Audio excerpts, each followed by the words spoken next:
வணக்க நண்பர்களே. சில மனிதர்கள் நம்ம வீட்டுக்கு வந்தால் அவர்கள் ஏன் வந்தார்கள் என்று கதவு திறந்த உடனே புரிந்துவிடும். சிலர் முகத்தில் சிரிப்புடன் வருவார்கள், ஆனால் உள்ளே கணக்கு இருக்கும். சிலர் சும்மா வந்தேன் என்பார்கள், ஆனால் கையில் பை இருக்கும். சிலர் ஒரு சிறிய உதவி என்பார்கள், ஆனால் அந்த உதவி நம்ம மாத சம்பளத்தை விட பெரிதாக இருக்கும். இன்று சொல்ல போகும் கதை அப்படிப்பட்ட ஒரு மனிதனை பற்றியது. அவர் பெயர் செல்வம். ஆனால் கையில் எப்போதும் கடன் பத்திரம். செல்வம் எங்கள் ஊரில் மிகவும் பிரபலமானவன். அவன் நல்லவன் தான், ஆனால் அவனிடம் ஒரு பெரிய பழக்கம் இருந்தது. யாரை பார்த்தாலும் ஒரு காரணம் சொல்லி பணம் கேட்பான். ஒரு நாள் அவன் சொல்வான், மச்சான் சைக்கிள் சக்கரம் உடைஞ்சிருச்சு. அடுத்த நாள், அண்ணா மருந்து வாங்கணும். மூன்றாம் நாள், தம்பி நான் சொல்றேன் கேள், இது கடன் இல்லை, முதலீடு. ஊரில் எல்லாரும் அவனுக்கு ஏற்கனவே கடன் கொடுத்திருந்தார்கள். தேநீர் கடைக்காரரிடம் 40 ரூபாய், மல்லிகை கடைக்காரரிடம் 1100 ரூபாய். முடிவெட்டும் கடையில் 3 முறை பணம் கொடுக்காமல் முடிவெட்டிய வரலாறு. கோயில் விழாவில் கூட காணிக்கை பெட்டிக்கு அருகில் நின்று சில்லறை இருந்தா கொஞ்சம் தாருங்க என்று கேட்டவன். ஆனால் செல்வத்துக்கு ஒரு திறமை இருந்தது. அவன் பணம் கேட்கும் போது மறக்க மனசு வராது. ஏனென்றால் அவன் முகத்தில் எப்போதும் ஒரு உலக பெருந்துயரம் இருக்கும். இவனுக்கு உதவலனா, இவன் இப்பவே உடைந்து போயிடுவானா அப்படின்னு தோணும். ஆனால் உதவி செய்த பின் தான் புரியும், உடைந்தது அவன் இல்லை, நம்ம பணப்பை. அந்த ஊரில் ராமசாமி என்ற ஒருவர் இருந்தார். அவர் மிகவும் சிக்கனமானவர். சிக்கனம் என்றால் சிக்கனம், அப்படி ஒரு சிக்கனம். தேநீரில் சர்க்கரை போடும்போது கூட ஒரு கரண்டி எடுத்து அரைக்கரண்டி திருப்பி போடுவார். வீட்டில் விளக்கு எரிந்தால் முதலில் மனிதரை பார்க்க மாட்டார், மின் கட்டணத்தை பார்ப்பார். விருந்தாளி வந்தால் சிரிப்பார், ஆனால் உள்ளே நினைப்பார், இவன் டீ குடிப்பானா இல்ல வெறும் தண்ணி போதுமா? அந்த ராமசாமியிடம் மட்டும் செல்வம் ஒருபோதும் கடன் கேட்கவில்லை. ஊர் மக்கள் அதையே ஆச்சரியமாக பார்த்தார்கள். ஏண்டா ராமசாமி ஐயாவிடம் மட்டும் கேட்க மாட்டியா என்று ஒருவன் கேட்டான். செல்வம் ஆழமாக மூச்சு விட்டான். அவங்க கிட்ட பணம் கேட்கிறது புலியிடம் பால் கேட்பது மாதிரி. புலி பசுவா மாறினாலும் பால் தராது என்றான். ஆனால் விதி வேறு மாதிரி விளையாடியது. ஒரு நாள் காலை செல்வம் வெள்ளை வேட்டி, வெள்ளை சட்டை, தலைமுடியில் எண்ணெய், கையில் ஒரு மஞ்சள் பை, இப்படி அலங்காரமாக ராமசாமி வீட்டுக்கு வந்தான். வீட்டின் வாசலில் ராமசாமி பத்திரிகை படித்துக் கொண்டிருந்தார். செல்வத்தை பார்த்த உடனே அவர் பத்திரிகையை மடித்தார். அவருக்கு புரிந்துவிட்டது, இவன் சும்மா வரவில்லை. என்ன செல்வம், இவ்வளவு காலையிலேயே? செல்வம் முகத்தில் பெரிய புன்னகையுடன் சொன்னான், ஐயா, நல்ல விஷயத்துக்குத்தான் வந்திருக்கேன். ராமசாமியுடனே உள்ளுக்குள் பயந்தார். ஏனென்றால் நல்ல விஷயத்துக்கு வரும் மனிதர் பொதுவாக நம்ம கையிலிருந்து பணம் போகும் விஷயத்துக்குத்தான் வருவான். சொல் என்றார் ராமசாமி. செல்வம் தொண்டையை சுத்தம் செய்தான். ஐயா, எனக்கு கல்யாணம் நிச்சயமாச்சு. ராமசாமி சிறிது நிம்மதியடைந்தார். அப்படியா, நல்ல விஷயம், வாழ்த்துக்கள். அதனால் தான் ஐயா உங்களை முதலில் சந்திக்க வந்தேன். ராமசாமியின் புருவம் சுருங்கியது. ஏன்? செல்வம் பையை திறந்து ஒரு சிறிய நோட்டு புத்தகம் எடுத்தான். ஐயா, கல்யாண செலவுக்கு கொஞ்சம் உதவி. ராமசாமி உடனே எழுந்தார். எனக்கு உள்ளே ஒரு வேலை இருக்கு. செல்வம் அவசரமாக சொன்னான். இல்லை ஐயா, பணம் கேட்கல. ராமசாமி நின்றார். பணம் கேட்கலையா? இல்ல, நான் பணம் கேட்க வரல, உங்கள் மகள் மீனாட்சியை தான் கேட்க வந்திருக்கேன். அந்த ஒரு வாக்கியத்துக்கு பிறகு வீடு முழுக்க அமைதி. ராமசாமியின் கையில் இருந்த பத்திரிகை கீழே விழுந்தது. உள்ளே சமையல் செய்து கொண்டிருந்த ராமசாமியின் மனைவி பாத்திரத்தை கையில் வைத்தபடி நின்றார். மாடியில் இருந்த மீனாட்சி கீழே பார்க்காமல் நின்றாள். செல்வம் புன்னகைத்தான். ஐயா, நான் உங்க வீட்டு கடன் கேட்க வராத முதல் நாள் இது. ஆனா மாப்பிள்ளை கேட்க வந்திருக்கேன். ராமசாமி முதலில் பேசவே முடியவில்லை. பிறகு மெதுவாக கேட்டார், உனக்கு வேலை என்ன? செல்வம் சிரித்தான். வேலைனா? பல துறைகளில் அனுபவம் இருக்கு ஐயா. அதாவது தேநீர் கடையில் கணக்கு பார்த்திருக்கேன், மளிகை கடையில் பொருள் தூக்கியிருக்கேன், ஒரு முறை கோழி பண்ணையிலும் வேலை பார்த்தேன். எத்தனை நாள்? ஒரு நாள். ஏன் விட்டுட்ட? கோழிகள் என்ன மதிக்கலை ஐயா. ராமசாமி தலையை பிடித்தார். உன் கையில் சேமிப்பு இருக்கா? இருக்கு ஐயா. எவ்வளவு? செல்வம் பெருமையாக நோட்டு புத்தகத்தை திறந்தான். சேமிப்பு இல்லை, ஆனால் யாரிடம் எவ்வளவு கடன் வாங்கினேன் என்று முழு கணக்கு இருக்கு.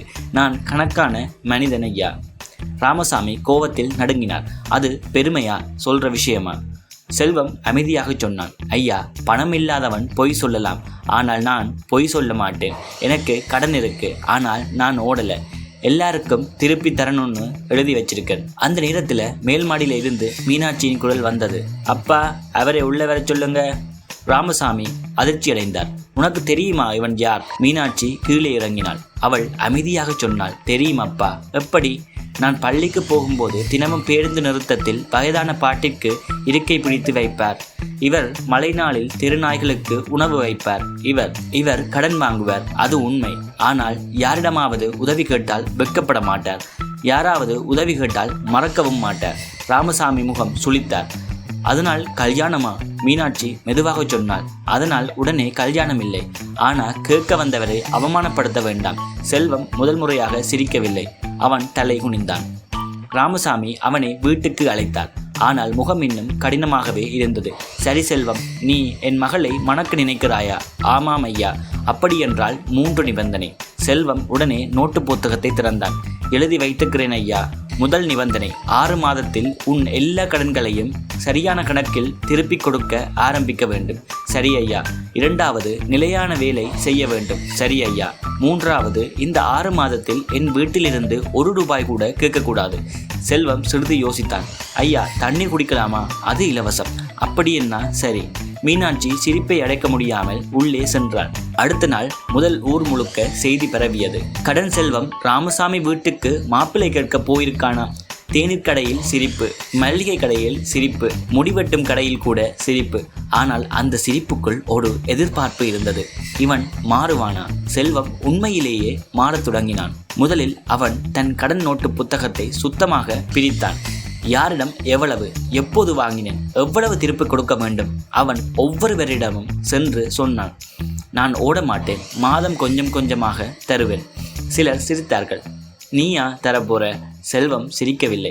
ஆமாம், இப்போ வேற மாதிரி வாழ முயற்சி பண்ணறன். அவன் வேலை தேடினான். முதலில் யாரும் நம்பவில்லை. பின்னர் மளிகை கடைக்காரர் வேலை கொடுத்தார். பணம் கையில் பிடிக்கக்கூடாது, பொருள் அடுக்கிற வேலையை மட்டும் என்றார். செல்வம் ஏற்றுக்கொண்டார். காலை கடை, மதியம் கணக்கு கற்றல், இரவு சிறிய விநியோக வேலை. அவன் சோர்ந்தான். ஆனால் நிற்கவில்லை. 3 மாதத்தில் அவன் முதல் கடனை திருப்பி கொடுத்தான். தேநீர் கடைக்காரருக்கு 40 ரூபாய். கடைக்காரர் சிரித்தார். இதுக்கா இவ்வளவு நாள்? செல்வம் அமைதியாக சொன்னான், இது தொகைக்கு அல்ல அண்ணா, இது ஆரம்பத்திற்கு. அந்த நொடி தேநீர் கடைக்காரரின் சிரிப்பு மரியாதையாக மாறியது. 6 மாதம் முடிந்த நாள் செல்வம் மீண்டும் ராமசாமி வீட்டுக்கு வந்தான். இந்த முறை வெள்ளை வேட்டி இல்லை, பெரிய புன்னகை இல்லை, மஞ்சள் பையும் இல்லை, கையில் ஒரு கோப்பு மட்டும். ராமசாமி வெளியே வந்தார். என்ன? செல்வம் கோப்பை கொடுத்தான். அதில் கடன் பட்டியலில் இருந்தது. திருப்பி கொடுத்த தொகைகள் இருந்தன. வேலை சான்று இருந்தது. சேமிப்பு கணக்கில் சிறிய தொகை இருந்தது. ராமசாமி அனைத்தையும் பார்த்தார். அவரது முகத்தில் ஆச்சரியம் மறைக்க முடியவில்லை. இது எல்லாம் நீ செய்ததா? ஆமாம் ஐயா. ஏன்? செல்வம் சிறிது அமைதியாக இருந்தான். பிறகு சொன்னான், மீனாட்சிக்காக தொடங்கினேன், ஆனால் இப்போ எனக்காக செய்கிறேன். நான் எப்போதும் நல்லவன் என்று நினைத்தேன். ஆனால் பொறுப்பில்லாத நல்லவன் யாருக்கும் பாதுகாப்பு தர முடியாது என்று புரிந்தது. ராமசாமி அவனை நீண்ட நேரம் பார்த்தார். அந்த நேரத்தில் மீனாட்சி உள்ளிருந்து வந்தாள். அவள் தந்தையை பார்த்தாள். அப்பா. ராமசாமி கையை உயர்த்தினார். இன்னும் ஒரு நிபந்தனை. செல்வம் உடனே தயாரானான். சொல்லுங்க ஐயா. கல்யாணம் நடந்த பிறகும் என் வீட்டில் இருந்து கடன் கேட்கக்கூடாது. செல்வம் சிறிது யோசித்தான். ஐயா, தீபாவளிக்கு முறுக்கு மட்டும் கேட்கலாமா? ராமசாமி முதல் முறையாக சத்தமாக சிரித்தார். அது கடன் இல்லை, அது உறவு. கல்யாணம் மிகவும் எளிமையாக நடந்தது. ஊர் முழுக்க வந்தது. தேநீர் கடைக்காரர் டீ இலவசமாக வைத்தார். மளிகை கடைக்காரர் இனிப்பு கொடுத்தார். முடிவெட்டும் கடைக்காரர் செல்வத்துக்கு இலவசமாக முடிவெட்டினார். ஆனால் கல்யாண நாளில் மிக முக்கியமான சம்பவம் ஒன்று நடந்தது. செல்வம் மேடையில் நின்றபடி மைக்கை எடுத்தான். அவன் சொன்னான், நான் இந்த ஊரில் பலரிடம் கடன் வாங்கினவன். சிலர் பணம் கொடுத்தார்கள், சிலர் பொறுமை கொடுத்தார்கள், சிலர் திட்டினார்கள், சிலர் சிரித்தார்கள். ஆனால் இன்று நான் எல்லாரிடமும் ஒரு விஷயம் சொல்லணும். பணம் இல்லாதது அவமானம் இல்லை, பொறுப்பு இல்லாதது தான் அவமானம். உதவி கேட்பது தவறு இல்லை, ஆனால் மாறாமல் இருப்பது தவறு. மக்கள் அமைதியாக கேட்டார்கள். அவன் தொடர்ந்தான். இன்னும் எனக்கு கடன் முழுவதும் முடிந்துவிடவில்லை. ஆனால் இப்போ எனக்கு ஓடும் பழக்கம் இல்லை. திருப்பி தரும் வழி இருக்கிறது, நம்பிக்கை இருக்கிறது. ராமசாமி அதை கேட்டபடி தலை குனிந்தார். அவரது கண்களில் பெருமை இருந்தது. கல்யாணத்துக்கு பிறகு செல்வம் வேலை மட்டும் செய்யவில்லை. அவன் ஒரு சிறிய முயற்சி தொடங்கினான். ஊரில் யாருக்காவது சிறிய வேலை தேவைப்பட்டால், யாருக்காவது உதவி தேவைப்பட்டால் அவன் இடையிலே பார்த்தான். ஒருவருக்கு மருந்து வாங்கி கொடுத்தான், ஒருவருக்கு பள்ளி புத்தகம் கொண்டு வந்தான், ஒருவரின் வயலில் வேலைக்காரரை ஏற்பாடு செய்தான். செய்தான். மற்றொருவருக்கு மளிகை பொருள் வீடு சேர்த்தான். அவன் சம்பாதித்தது மிக பெரிதல்ல, ஆனால் அவன் நம்பிக்கை சம்பாதித்தான்.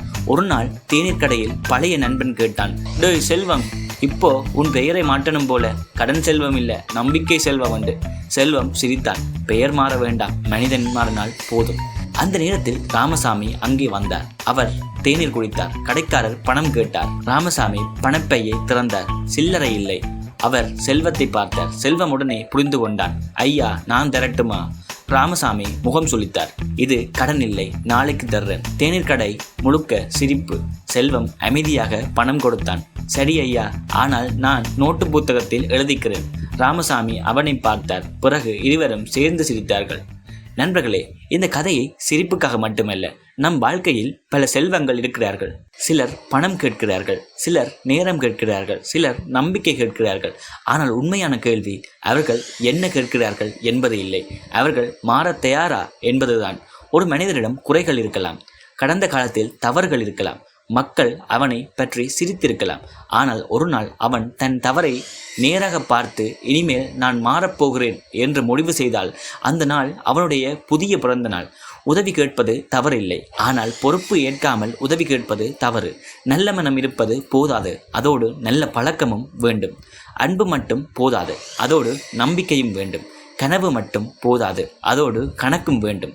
அதனால் உங்களுக்கு வாழ்க்கையில் ஏதாவது குறை இருந்தால் அதை மறைக்காதீர்கள், அதை எழுதுங்கள், அதை எதிர்கொள்ளுங்கள், கொஞ்சம் கொஞ்சமாக திருத்துங்கள்.